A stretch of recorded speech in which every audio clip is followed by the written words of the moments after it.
ಬೆಳಗಿನ ಉಪಹಾರಕ್ಕೆ ದೋಸೆಯನ್ನು ಎಲ್ಲರೂ ಇಷ್ಟಪಡ್ತಾರೆ. ಸೊ ದೋಸೆಯಲ್ಲಿ ವೆರೈಟಿ ಇದ್ರೆ ಎಷ್ಟೊಂದು ಚೆನ್ನಾಗಿರ್ತದಲ್ವಾ? ಈ ವಿಡಿಯೋದಲ್ಲಿ ನಾವು ಉದ್ದಿನ ಬೇಳೆ ಮೈದಾದ ದೋಸೆಯನ್ನು ಹೇಗೆ ಮಾಡೋದು ಅಂತ ತಿಳಿಸ್ತೇವೆ. ವಿಡಿಯೋವನ್ನು ಸ್ಕಿಪ್ ಮಾಡದೆ ಕೊನೆಯ ತನಕ ನೋಡಿರಿ.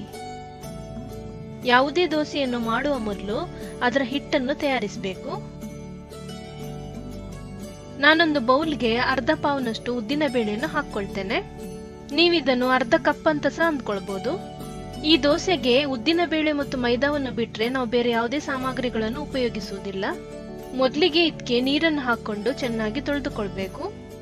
ಇದಕ್ಕೆ ತಿಳಿಯಾದ ನೀರು ಸಿಗುವ ತನಕ ಚೆನ್ನಾಗಿ ತೊಳೆದುಕೊಳ್ಬೇಕು. ಹಾಗಾಗಿ 2-3 ಸಲನಾದ್ರೂ ನೀರನ್ನು ಹಾಕಿಕೊಂಡು ತೊಳೆದುಕೊಳ್ಳಿ. ಉದ್ದಿನ ಬೇಳೆಯನ್ನು ಸ್ವಚ್ಛ ಮಾಡಿದ ಬಳಿಕ 2-3 ಗಂಟೆನಾದ್ರೂ ನೆನೆಲಿಕ್ಕೆ ಇಡಿ.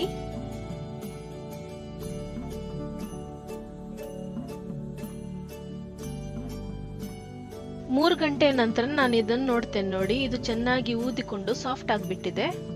ಈ ನೀರನ್ನು ಬಸಿದುಕೊಂಡು ಉದ್ದಿನ ಬೇಳೆಯನ್ನು ನುಣ್ಣಗೆ ರುಬ್ಬಿಕೊಳ್ಬೇಕು. ಉದ್ದಿನ ಬೇಳೆಯನ್ನು ನೀವು ಯಾವಾಗಲೂ ರಾತ್ರಿ 8-9 ಗಂಟೆ ಹೊತ್ತಿಗೆ ರುಬ್ಬಿಕೊಳ್ಳಿ. ನಾರ್ಮಲಿ ಉದ್ದಿನ ಬೇಳೆಯು ಬೇಗನೆ ಹುಳಿಯಾಗಿ ಬಿಡ್ತದೆ. ಸೊ ನೀವು ಬೇಗನೆ ರುಬ್ಬಿಕೊಂಡ್ರೆ ಮರುದಿನ ಸ್ವಲ್ಪ ವಾಸನೆ ಬರ್ತದೆ. ಅದಕ್ಕೋಸ್ಕರ ನೀವು 8-9 ಗಂಟೆ ಹೊತ್ತಿಗೆ ರುಬ್ಬಿಕೊಂಡ್ರೆ ಸಾಕು.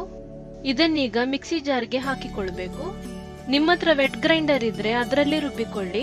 ಅದರಲ್ಲಿ ರುಬ್ಬಿಕೊಂಡ ದೋಸೆ ಹಿಟ್ಟು ತುಂಬಾ ಚೆನ್ನಾಗಿರ್ತದೆ. ಇದಕ್ಕೆ ಸ್ವಲ್ಪ ಸ್ವಲ್ಪ ನೀರನ್ನು ಹಾಕಿಕೊಂಡು ನುಣ್ಣಗೆ ರುಬ್ಬಿಕೊಳ್ಬೇಕು. ಇದು ರುಬ್ಬಿಕೊಂಡ ನಂತರ ಇದರ ಸ್ಥಿರತೆ ಹೇಗಿದೆ ನೋಡಿ. ಇದು ತುಂಬಾ ಜಾಸ್ತಿ ದಪ್ಪನೂ ಇಲ್ಲ, ತುಂಬಾ ತೆಳುವಾಗಿನೂ ಇಲ್ಲ. ಈ ರೀತಿ ಕನ್ಸಿಸ್ಟೆನ್ಸಿನಲ್ಲಿ ಇರಬೇಕು. ನಿಮ್ಗೆ ಬೇರೆ ಯಾವುದೇ ಕೆಲಸದ ನಿಮಿತ್ತ ರಾತ್ರಿ ರುಬ್ಲಿಕ್ಕೆ ಆಗ್ಲಿಲ್ಲ ಅಂದ್ರೆ ಆವಾಗ ಸಾಯಂಕಾಲನೇ ರುಬ್ಬಿಕೊಳ್ಳಿ.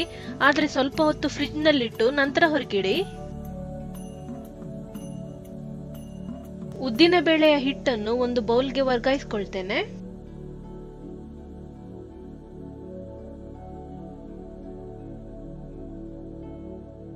ರುಬ್ಬಿಕೊಂಡ ಮಿಕ್ಸಿ ಜಾರ್ಗೆ ಅರ್ಧ ಗ್ಲಾಸ್ನಷ್ಟು ನೀರನ್ನು ಹಾಕೊಂಡು ಚೆನ್ನಾಗಿ ಅಲುಗಾಡಿಸಿಕೊಂಡು ಇದರ ಮೇಲೆ ಪುನಃ ಹಾಕೊಳ್ಳಿ. ಇಲ್ಲಿಗೆ ಉದ್ದಿನ ಬೇಳೆಯ ಕೆಲಸ ಆಯ್ತು. ಈಗ ಮೈದಾ ಹಿಟ್ಟನ್ನು ಏನ್ ಮಾಡ್ಬೇಕು ಅಂತ ನೋಡೋಣ. ನಾನಿಲ್ಲಿ 1 ಪಾವ್ನಷ್ಟು ಮೈದಾ ಹಿಟ್ಟನ್ನು ತೆಗೆದುಕೊಳ್ತಿದ್ದೇನೆ. ನಾವು ಉದ್ದಿನ ಬೇಳೆಯನ್ನು ಅರ್ಧ ಪಾವ್ನಷ್ಟು ಹಾಕಿರೋದ್ರಿಂದ 1 ಪಾವ್ನಷ್ಟು ಮೈದಾ ಹಿಟ್ಟನ್ನು ತೆಗೆದುಕೊಳ್ಬೇಕು. ನೀವು 1 ಕಪ್ನಷ್ಟು ಉದ್ದಿನ ಬೇಳೆಯನ್ನು ತೆಗೆದುಕೊಂಡ್ರೆ 2 ಕಪ್ನಷ್ಟು ಮೈದಾ ಹಿಟ್ಟನ್ನು ಹಾಕಬೇಕು. ಇದಕ್ಕೆ ಸ್ವಲ್ಪ ಸ್ವಲ್ಪ ನೀರನ್ನು ಹಾಕಿಕೊಂಡು ಈ ವಿಸ್ಕ್ನ ಸಹಾಯದಿಂದ ಚೆನ್ನಾಗಿ ಬೆರೆಸ್ಕೊಳ್ತೇನೆ.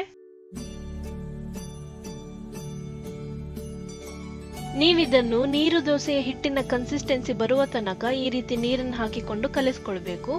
ನೀವಿದನ್ನು ರಾತ್ರಿ ಮಲಗುವ ಟೈಮ್ನಲ್ಲಿ ಕಲಿಸ್ಕೊಂಡು ಒಂದು ಬದಿಗಿಟ್ಬಿಡಿ. ನೀವು ಈ ರೀತಿ ರಾತ್ರಿನೇ ಮೈದಾವನ್ನು ಕಲಿಸ್ಕೊಳ್ಳೋದ್ರಿಂದ ಮರುದಿನ ಉದ್ದಿನ ಬೇಳೆಯೊಂದಿಗೆ ಬೆರೆಸಲಿಕ್ಕೆ ಸುಲಭವಾಗ್ತದೆ. ಮತ್ತೆ ಮೈದಾದಲ್ಲಿ ಇರುವ ಸ್ವಲ್ಪ ಕಹಿಯಾದ ಟೇಸ್ಟ್ ದೋಸೆಗೆ ಬರೋದಿಲ್ಲ. ಮೈದಾ ಹಿಟ್ಟನ್ನೀಗ ಕಲಿಸ್ಕೊಂಡಿದ್ದಾಯ್ತು. ಇದನ್ನು ಎಷ್ಟು ತೆಳುವಾಗಿ ಮಾಡ್ಕೊಂಡಿದ್ದೇನೆ ಅಂತ ನಾನು ತೋರಿಸ್ತೇನೆ. ಇದು ನೀರು ದೋಸೆಯ ಹಿಟ್ಟಿನ ತರ ಎಷ್ಟೊಂದು ತೆಳುವಾಗಿದೆ ನೋಡಿ. ಕೆಲವರು ಮೈದಾ ಹಿಟ್ಟನ್ನು ಡೈರೆಕ್ಟ್ ಆಗಿ ಉದ್ದಿನ ಬೇಳೆಯ ಹಿಟ್ಟಿನೊಂದಿಗೆ ಬೆರೆಸ್ತಾರೆ. ಆ ರೀತಿ ಮಾಡಿದ್ರೆ ಹಿಟ್ಟನ್ನು ಬೆರೆಸುವಾಗ ತುಂಬಾ ಗಂಟುಗಳು ಬೀಳುತ್ತದೆ ಮತ್ತು ಹಿಟ್ಟು ಅಷ್ಟೊಂದು ನಯವಾಗಿ ಇರೋದಿಲ್ಲ. ಇದಕ್ಕೆ ಒಂದು ಮುಚ್ಚಳವನ್ನು ಹಾಕಿಕೊಂಡು ರಾತ್ರಿ ಪೂರ್ತಿ ಬದಿಗಿಡ್ತೇನೆ.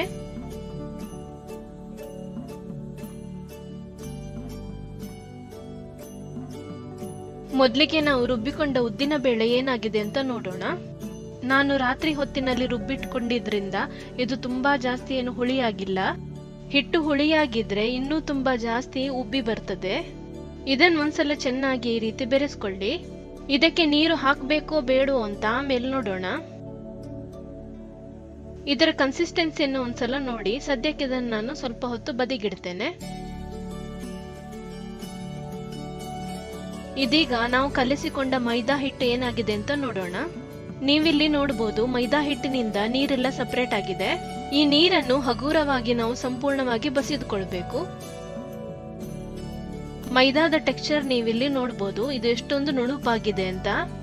ಇದರಲ್ಲಿ ಯಾವುದೇ ರೀತಿಯ ಗಂಟುಗಳಿಲ್ಲ ಮತ್ತು ನಾವು ಸುಲಭವಾಗಿ ಉದ್ದಿನ ಬೇಳೆಯ ಹಿಟ್ಟಿನೊಂದಿಗೆ ಚೆನ್ನಾಗಿ ಬೆರೆಸ್ಕೊಳ್ಬಹುದು. ಈ ಮೈದಾವನ್ನು ನಾನೀಗ ರುಬ್ಬಿಕೊಂಡ ಉದ್ದಿನ ಬೇಳೆ ಜೊತೆಗೆ ಬೆರೆಸ್ಕೊಳ್ತೇನೆ.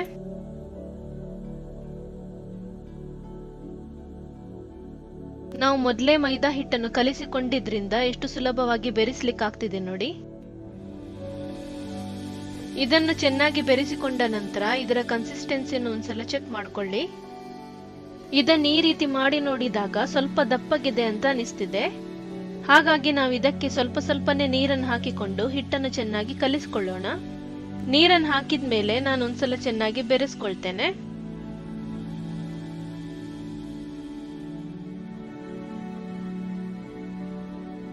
ಈಗ ಈ ದೋಸೆ ಹಿಟ್ಟಿನ ಕನ್ಸಿಸ್ಟೆನ್ಸಿ ಪರ್ಫೆಕ್ಟ್ ಆಗಿದೆ.